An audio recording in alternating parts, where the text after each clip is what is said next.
about linear discriminant analysis. So here, principal component analysis is unsupervised machine learning algorithm which is used to reduce the dimension of a feature set. Okay. Now, it is also known as the statistical method by which uh, we map the correlated features into uncorrelated set of features. Okay, and this is done with the help of orthogonal transformation. Now, why we need dimensionality reduction, or why we need to reduce the dimension of the features? Now, we often think that the increasing number of features will give or will improve the classification accuracy. Okay, so if we gradually increase the number of features in the feature set, then uh, it will improve the classification accuracy. So this is our assumption, but this is not always true. So if we gradually increase the number of features, so that will not give us the improved classification accuracy. In practice, what happens?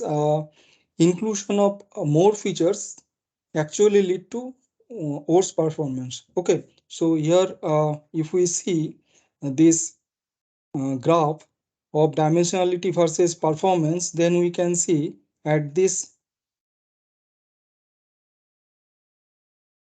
So after reaching the optimal point, okay, so this is the optimal performance against dimensionality. So after reaching the optimal point, uh, increasing the number of features will not improve the performance. Is gradually the performance getting gradually decreases. So after reaching the optimal point, the performance getting decreases. So that means the number of features, if we increase the dimension of the features, so it will not give us the improved classification accuracy. So the number of training examples required increases exponentially with dimensionality D. Okay. Now here, this can be represented by k to the power d. Here k is the number of bins per feature. That means number of bins per feature means, so if we are having a feature set, then that feature set can be represented around k number of points or k number of bins. So here, if we consider the k is 3, then around this 3 bins, we can get the features to be distributed. So here, the number of training examples. Here the number of training examples to be required to 3 to the power 2 bins. So this many as bins will be required to represent the number of training examples. Now if we consider 3 to the power 3 bins, then we will have 27 bins, and around these 27 bins the training examples will be distributed. Now, what is the objective of dimensionality reduction? Now, if we can choose an optimum set of features of lower dimensionality to improve the classification accuracy. So, as I said that the increased number of features will not give us the improved accuracy. So, therefore, we can choose an optimum set of features of lower dimensionality. That means initially we will have a feature set of, let's say, n dimensionality. Now we will cut down the dimension of the features and we will consider k number of features. So here k will be less than n. Okay, so that k number of feature will represent the optimum set of features of lower dimensionality, and if we work with that optimum set of features, then that optimum set of features will give us the improved classification accuracy. So this shows the this shows the optimal performance. So after this point, So after this point, so here we get, after this point here we get the dimension performance to be decreased. Okay, after reaching this optimal point. Now different methods can be used to reduce the dimensionality. So there are two different types of approaches. One is the feature extraction, another is feature selection. Okay, now in feature selections we find a set of new features. So if we consider here X is the feature set of n dimension, then we can apply a mapping function f mapping function f over this feature set X, and we will produce another reduced feature set Y of k dimension. Okay, so this fx is found to be the mapping function. So this function maps the input feature vector x to output feature vector y, and in the output feature vector we get less number of features. So if initially if we have n number of features in the input feature vector, then here k represent the output number of output features, number of output features. Okay, where k very less than n. Now another approach is the feature selection. In feature selection, we choose a subset of original features. Okay, so in feature extraction, a we find a set of new features, and in feature selection, we choose a subset of original features. So in feature extraction, basically we transform the features and get a new features. But in feature selection, we choose a subset of features from the original set. Okay, so for dimensional reduction, we can have two different approaches: feature extraction and feature selection. Now let us consider the distribution of two-dimensional data. Okay, so here we can see that there are two-dimensional data which have been plotted in this xy coordinate, and here we have to find a best fit line. Let us consider the best fit line to be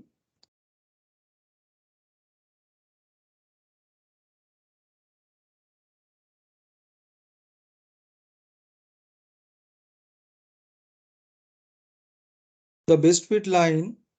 We can get the best fit line like this. So this best fit line, so we can get average of this distributions of data, and that point will shifted this point will be shifted to the origin of this xy coordinate.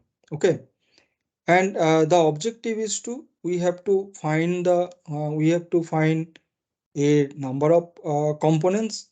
Those are called the principal components. Okay, so after shifting this average, after shifting the centroid to the origin, so we have to find out the components. Okay, so principal component of high variance.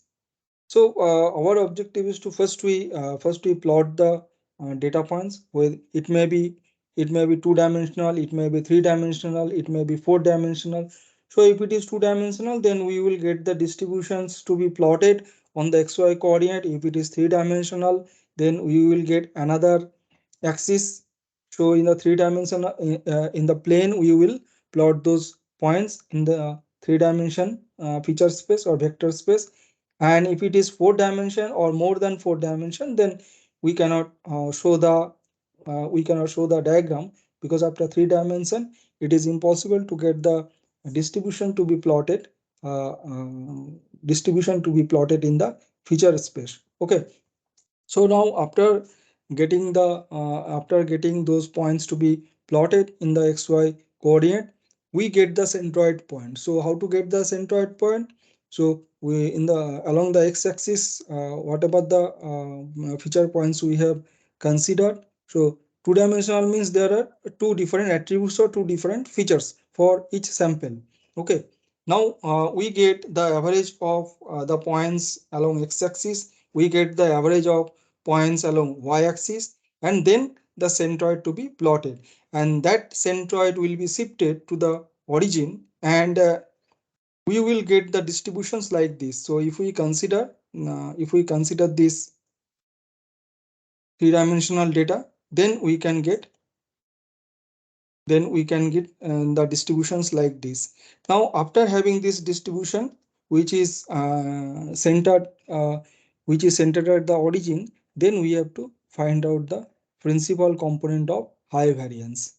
And if we get more than one principal component, then along that principal component we will get the amplitude of that principal component, and according to the amplitude we will get those amplitude values in the decreasing order, and first few amplitude values and the corresponding principal components are to be considered. Now in feature extraction, what we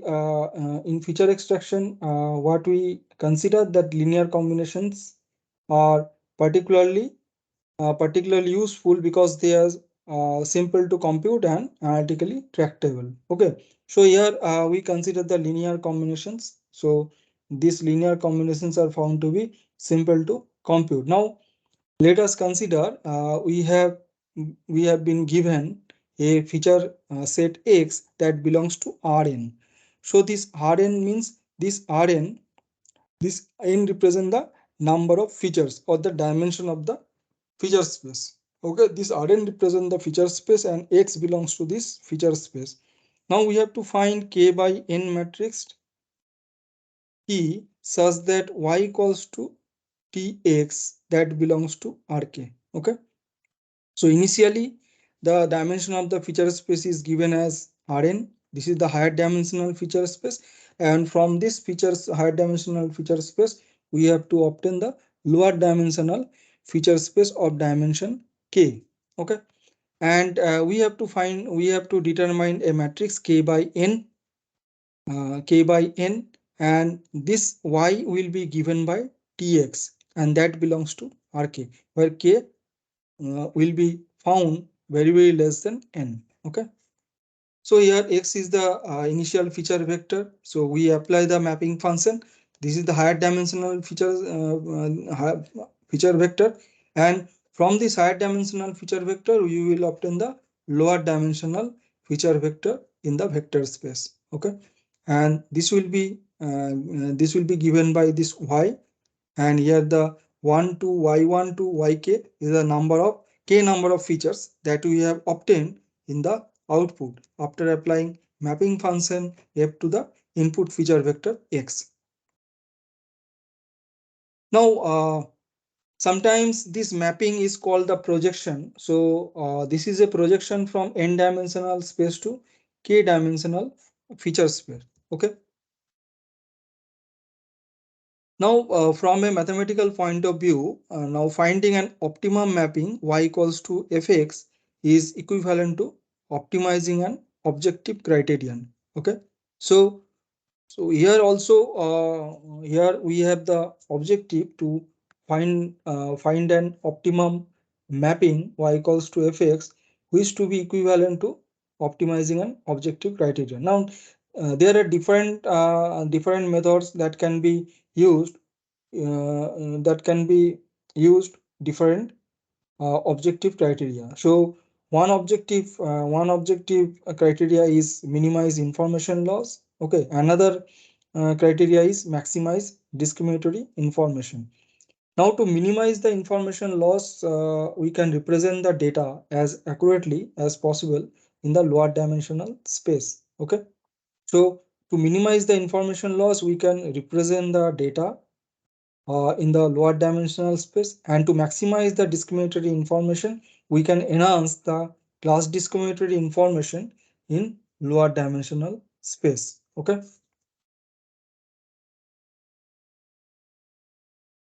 now there are popular linear feature extraction methods.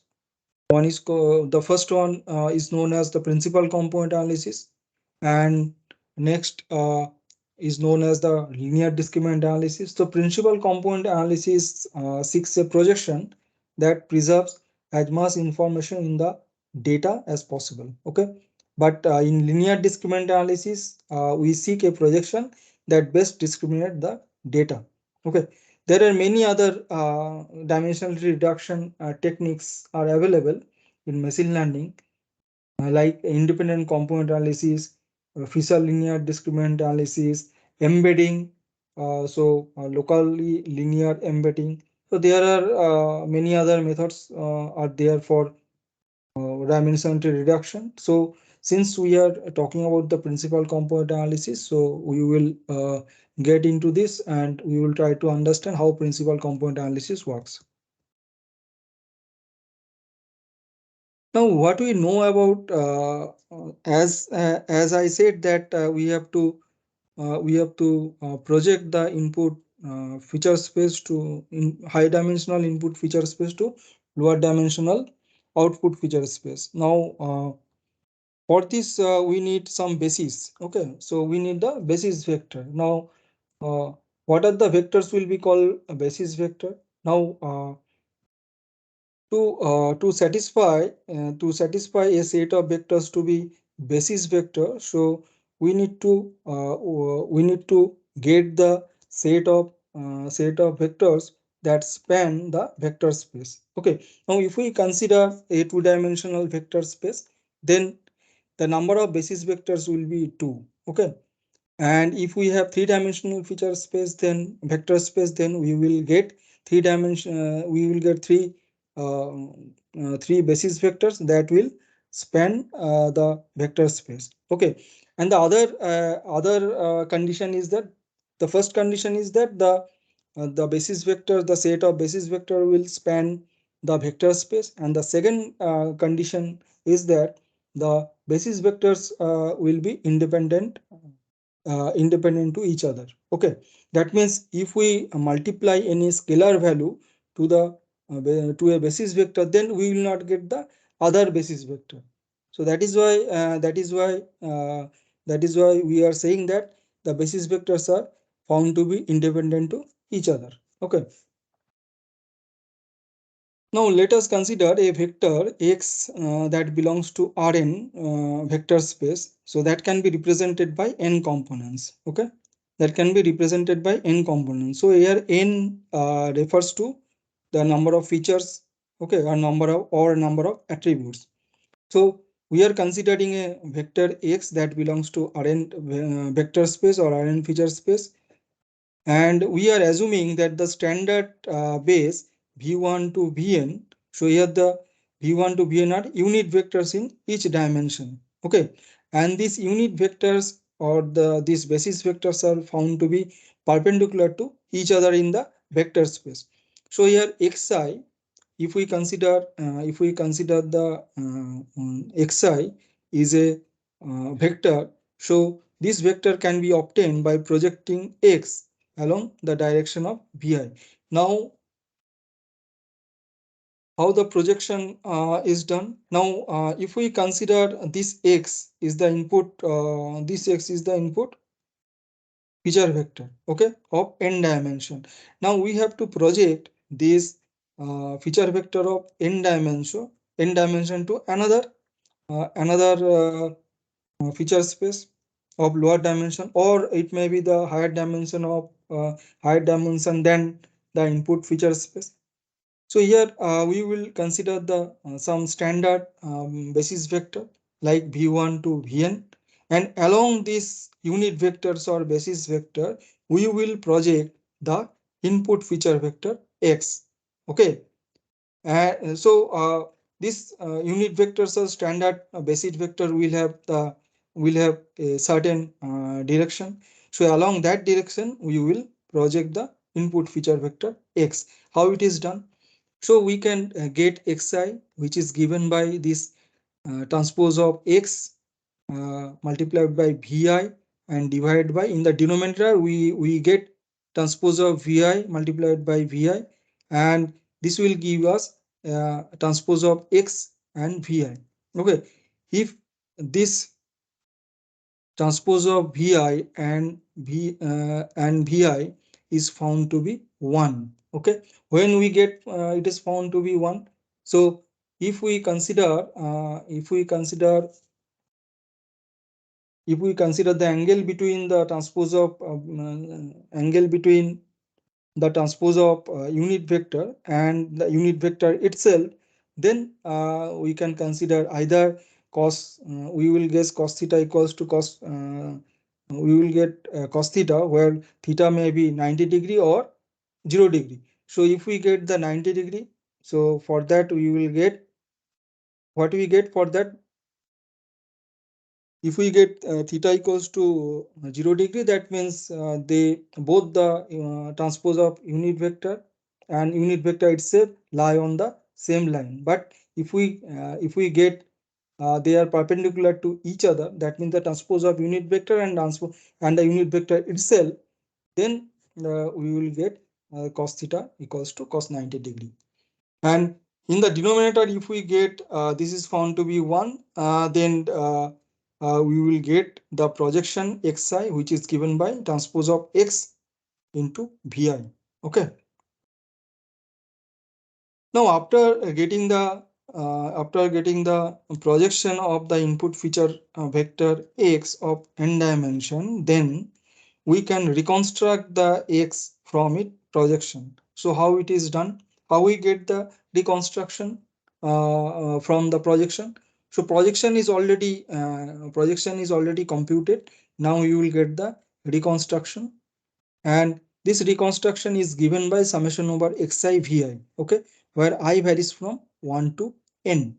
So here the summation over xi vi is given by x1 v1 plus x2 v2 until we get xn vn. Okay, so x1 v1 to xn vn. So this linear combination of each feature point mm, and the unit vector will give us this reconstruction.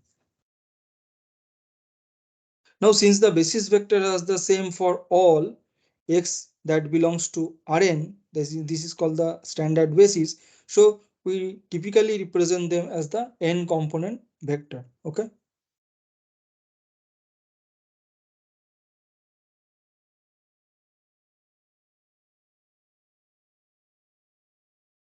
Now let us take an example. Now here we assume that the dimension of the input feature vector is 2. Okay, so here n equals to 2, and the feature vector is x equals to 3 4. Okay, so x1 is 3, x2 is 4, and here we plot that point 3 comma 4 in the xy coordinate. Okay, and we also assume that the standard basis v1 is I and v2 is j, and here xi is the projection. So xi can be obtained by projecting this input feature vector x of 2 dimension along the direction of vi. Now what will be the standard basis vectors here, or unit vectors? So since this is a two-dimensional feature vector, input feature vector is two-dimensional vector, that means the corresponding vector space will be two-dimensional. So in that vector space, how many basis vectors will be found? So at most we can get two basis vectors. Okay, two basis vectors, and the two basis vectors are given by 1 0 and 0 1. Okay, so for x1 we will get, so here x1 is represented along x-axis and x2 is represented along y-axis. So along x-axis we will get I for the first unit vector or basis vector, and j for the j along y-axis we will get for the second basis vector or unit vector. Now for the first unit vector we will get 1 0, and for second unit vector we will get 0 1. So these two vectors span the two-dimensional feature vector space. Okay, so here for x1 we will get x transpose I, and here x transpose is 3 or 4. Okay, and I is 1 0. So if we get the multiplication we will get 3, for x1, and for x similarly for x2 we will get 4. Okay, now after getting this projection, we will now reconstruct the x from its projections. So here x can be given by 3i plus 4j. Okay, so this is the reconstruction of x. So this reconstruction s can be done after having the projection of two-dimensional input feature vector along these unit vectors or basis vector v1 and v2. Now the main objective of PCA is to identify patterns that reduce the dimension of dataset with minimal loss of information. So this is our main objective, okay, of using PCA in machine learning. So we have to identify the patterns of relevant features that will be used to reduce the dimension of the original dataset with minimal loss of information.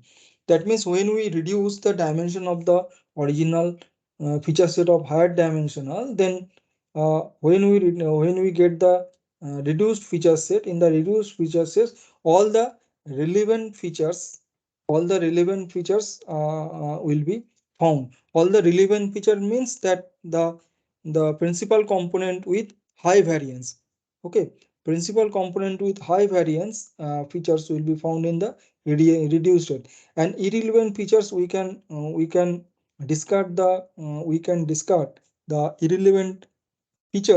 of irrelevant features of other principal component of uh, low variance. Okay, only the principal component with high variance that we will consider in the reduced feature set. Now here the PCA projects a feature space onto smaller subspace that represent the data well. Okay, so as I said earlier that the PCA maps the input feature space onto some smaller feature space. So this smaller feature space represent all the data very well. So this is a kind of approximations. Okay, so here after projecting the input feature space of high dimension in onto smaller subspace. So here we get a number of principal components corresponding to eigenvalues or the amplitudes along the principal components. Now all the principal components are not considered. Okay, so we consider a subset of principal components out of all the principal components. Those reflect the high variance of features. Okay, that means here we are doing the approximations. Since we are not considering all the principal components, we are considering only a subset of principal components according to the value of the eigenvalue of the amplitude along the principal components. Therefore this is a kind of approximation that we are doing here. Okay, now in PCA we are basically interested to find the directions. So these directions are called the components, and these components are used to maximize the variance in the data set. Okay, so that means the data is found more spread within a class. Okay, so as I said that in PCA we are interested to find the principal components. These principal components maximize the variance in the data set, and they are found to be more spread within a class. Principal components will correspond to eigenvectors, and eigenvalues are associated with eigenvectors. Okay, so principal components are nothing but the eigenvectors, and with each eigenvector an eigenvalue will be associated. Okay, now based on the value of the or based on the amplitude of the eigenvalue, we can get the principal components of higher variance. So here eigenvalues denote the magnitude of the eigenvectors, and when eigenvalues are found having similar magnitude, then it is said to be good subspace. Okay, so when we get the eigenvalues uniform, then or almost uniform, then they are said to be good subspace. So this is the ideal case. So this is not always true.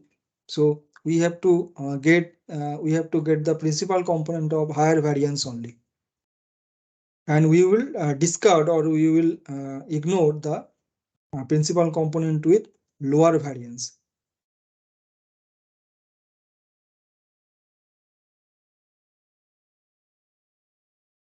So here if X belongs to Rn, okay, if X belongs to Rn's feature space, then it can be written in a linear combination of an orthogonal set of n basis vectors. Okay, orthogonal set of n basis vectors. So as I said that if we are having n dimension vector space or feature space, then we can have n number of basis vectors from v1 to vn. Okay, and they are found to be orthonormal set of n basis vectors in this vector space Rn or feature space Rn. Okay, orthonormal means this v1 is perpendicular to v2. That means they are perpendicular to each other. If there are n number of basis vectors which are found in the n dimensional vector space or feature space, then all these basis vectors will be found to be orthogonal to each other. Okay, that means v1 will make 90 degree, v1 will make 90 degree with v2, v2 will make 90 degree with v3, v1 will make 90 degree with v3, so on. Okay, so all these basis vectors will be found to be orthonormal to each other in the vector space Rn. So here, if we, as I said, that denominator, when we get the projection, so in the denominator, we consider the transpose of Vi, transpose of unit vector, and which is multiplied with unit vector itself. Okay. Now, if this multiplication give us 1, that means I is found to be J. Okay. So I is found to be J. That means when I is found to be J, when we get when both this the transpose of basis vector and transpose of basis vector and basis vector itself will be on the same line. Okay, will be on the same line, otherwise we will get 0. So when it give us 0, when it give us 0. So as I said that there is a we get since there these basis vectors are the orthonormal, so we get 90 degree between any two basis vectors. Okay, so for that we can get 1 or 0. If we get 1, that means they are on the same, they fall on the same line, otherwise they are different. Okay, and if we get 0 on the denominator, so that means the projection is infinitely so projection will be found infinite. Okay, otherwise if we get 1 for this multiplication, then we will get 1 in the denominator. Okay, now here in the reconstruction we use this projection xi to get the reconstruction of the original feature vector x by linear combination of features, different feature points, and the corresponding unit vectors. So here principal component analysis seeks to approximate x in a subspace of Rn using new set of k dimension which is very less than n basis vectors. Okay, so set of k basis vectors. So here when we when we project the input feature vector onto smaller subspace, so in the smaller subspace, that smaller subspace will be correspond to the smaller vector space. So in that smaller vector space we will get a subset of unit basis vectors or unit vectors. Okay, so the number of feature points to be determined in the smaller vector space will be equal to the number of basis vector. That means if we get k dimensional smaller subspace, then there will be a k number of basis vectors. Okay, now this approximation, let us consider this approximation in the smaller vector space is represented by this x cap.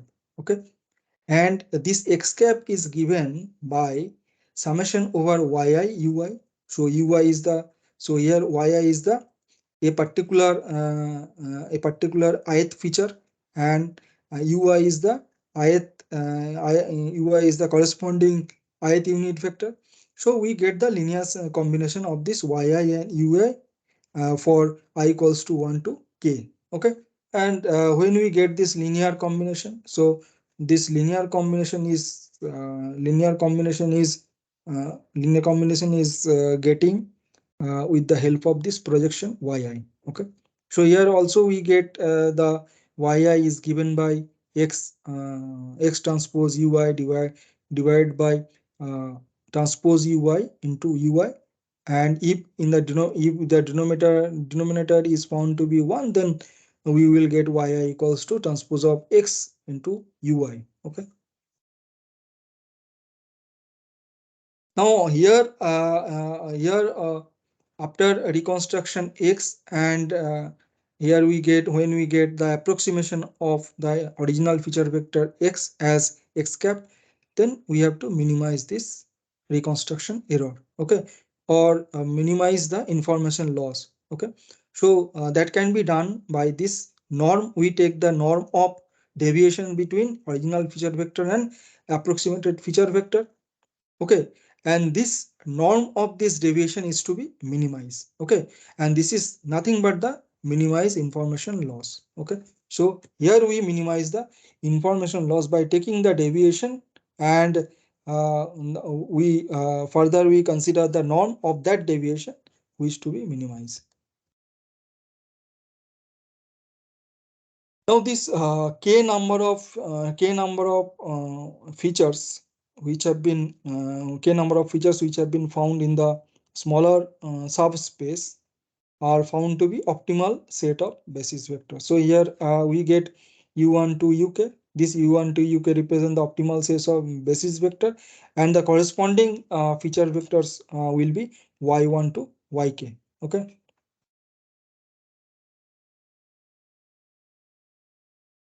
Now in the first step, so we will find the eigenvectors ui of the covariance matrix of the data. Okay. So here the covariance matrix is represented by sigma x. So we can write sigma x into ui equals to lambda I ui. Okay. So what is so here what is sigma x is the covariance matrix, ui is the unit vector in the smaller subspace, and lambda I is the eigenvalue, and here ui is the corresponding unit vector in the smaller subspace. Okay, so we can write sigma ui equals to lambda I ui. Okay, so this so from this equation we can find the eigenvectors. Okay, eigenvectors ui of the covariance matrix. So first we have to compute the covariance matrix, then we can get it multiplied with the unit vectors in the smaller subspace, and which will be given by this lambda I multiplied by ui. Now we choose the k largest eigenvectors. So ui, so here the corresponding the corresponding to the k largest eigenvalues. So since we have to, our objective is to choose a set of principal components. So this subset of principal component will correspond to k number of eigenvectors. Okay, and we can choose the k largest eigenvectors based on the corresponding k largest eigenvalues lambda I. Okay, so these basis vectors from u1 to uk will correspond to the optimal basis, and we refer to this largest eigenvectors ui as principal component. As I said earlier, that these largest eigenvectors correspond to the principal component of higher variance. Okay, now if we now to get the value of these eigenvalues, so what we do after getting the eigenvalues, we get them arranged in the decreasing order. That means in the first position we get the largest eigenvalue. Okay, and the corresponding eigenvector we have to choose. So that corresponding largest eigenvector will represent the principal component 1, and that principal component 1 will have the high variance. Okay, so we have to choose that principal component 1, then according to the eigenvalue we will choose the next principal component 2, then principal component 3, and so on.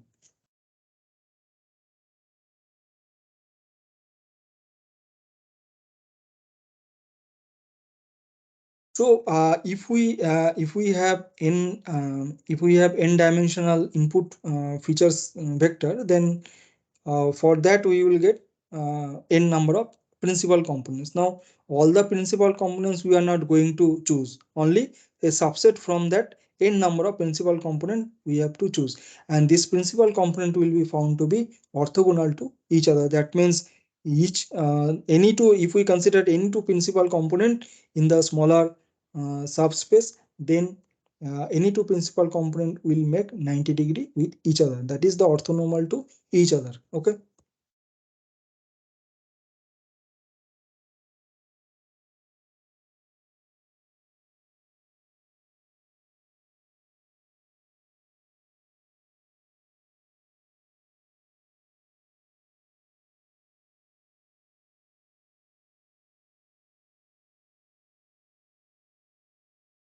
Any questions from this part?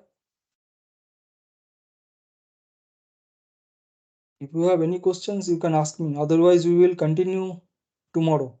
We will continue this class tomorrow.